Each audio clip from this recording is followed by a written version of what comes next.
Next reflex है morose reflex. Moro reflex बहुत important है, बहुत एम्स के एग्जाम्स में ये बार बार पूछा जाता है, मोरो रिफ्लेक्स कब डिसअपियर होता है। तो मोरो रिफ्लेक्स 3 मंथ में डिसअपियर हो जाता है, एम्स इसको मानता है। 90% केस में 3 मंथ में, लेकिन अगर पूछा जाए अप टू मीन्स ये कब तक रहता है, तो जनरली 6 मंथ तक ये पाया जाता है। और 6 मंथ के आगे भी अगर ये अपीयर रहता है तो फिर ये न्यूरोलॉजिकल प्रॉब्लम के अंतर्गत आता है।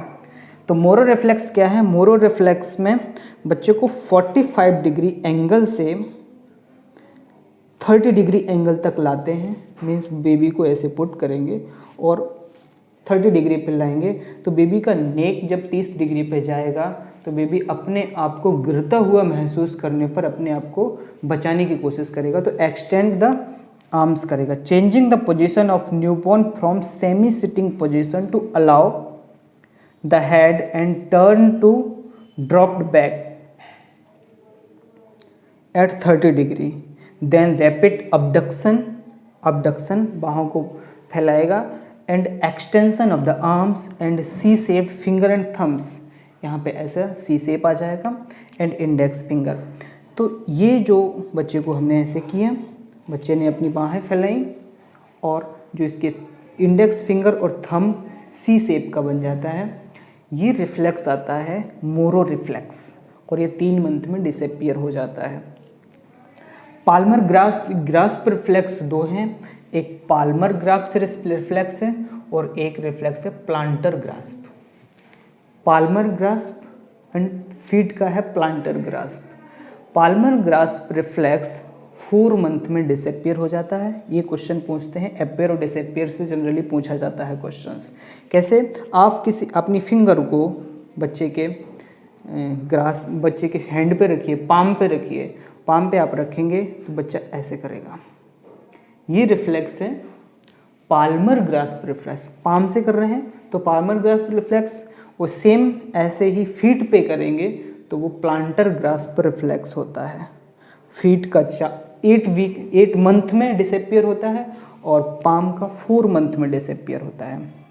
Newborn grasp if any object put on the palm, कोई भी ऑब्जेक्ट को हम हाथ में देंगे उसके तो वो ग्रास्प करेगा, 4 मंथ में डिसअपियर हो जाएगा।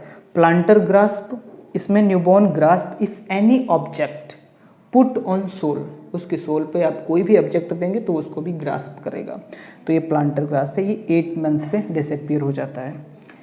बेबिंस्की रिफ्लेक्स बहुत ही ज़्यादा इंपॉर्टेंट है। बेबिंस्की रिफ्लेक्स, इसको 5 स्टार से सम्मानित करते हैं। बेबिंस्की रिफ्लेक्स, बेबिंस्की रिफ्लेक्स में क्या होता है, बच्चे के जो सोल है उस पे हम क्या करेंगे, gentle stroking of lateral aspect of sole in J shape. बच्चे का ये सोल है, जे शेप में उसका स्ट्रोक करेंगे। ऐसे एम्स में वीडियो बेस्ड क्वेश्चन पूछा जाता है। जे शेप में ऐसे करेंगे तो क्या उसका रिस्पॉन्स क्या आएगा, cause newborns big toe to dorsiflex downward and fingers are hyper extended.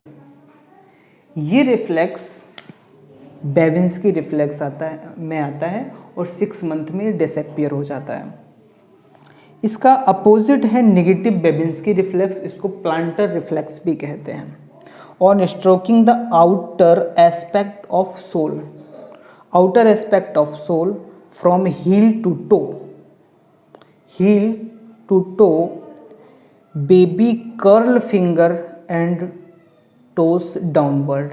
8 month में ये डिसअपियर हो जाता है। पैराशूट रिफ्लेक्स एक ये बहुत ही इंपॉर्टेंट रिफ्लेक्स है, एम्स भुवनेश्वर में पूछा गया क्वेश्चन है। 5 स्टार से सम्मानित पैराशूट। ये क्वेश्चन कैसे पूछते हैं, क्वेश्चन पूछा जाता है पैराशूट रिफ्लेक्स के बारे में कि 4 में से ऐसा कौन सा रिफ्लेक्स है जो बाय बर्थ नहीं होता है। पैराशूट रिफ्लेक्स बाय बर्थ नहीं होता है, ये रिफ्लेक्स आफ्टर 6 मंथ अपीयर होता है। इसमें क्या होता है, जब हम हवा में बच्चे को उछालते हैं तो बच्चा अपने आप को प्रोटेक्ट करने के लिए अपनी बाहें फैलाता है। Hold the child upright and then rotate his body quickly as if falling, जैसे कि बच्चा गिर रहा है।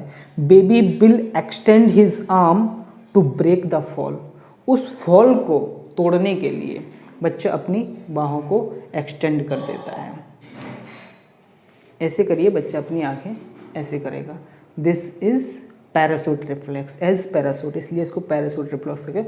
और ये नेवर डिसअपियर, ये डिसअपियर नहीं होता है, लेकिन याद रखने की बात ये है, ये 6 मंथ में अपीयर होता है। बाकी सब रिफ्लेक्सेस न्यूबॉर्न में एट बर्थ से हैं, ये रिफ्लेक्सेस तो इंट्रायूटेराइन लाइफ से ही हैं। ध्यान ये देना है, कुछ रिफ्लेक्सेस नेवर डिसअपियर, बिल्कुल डिसअपियर नहीं हो रहे हैं। तो एक बार क्विक रिव्यू कर लेते हैं ऑल रिफ्लेक्सेस का, आप इस पिक्चर के थ्रू देख सकते हैं और मेमोराइज कर सकते हैं।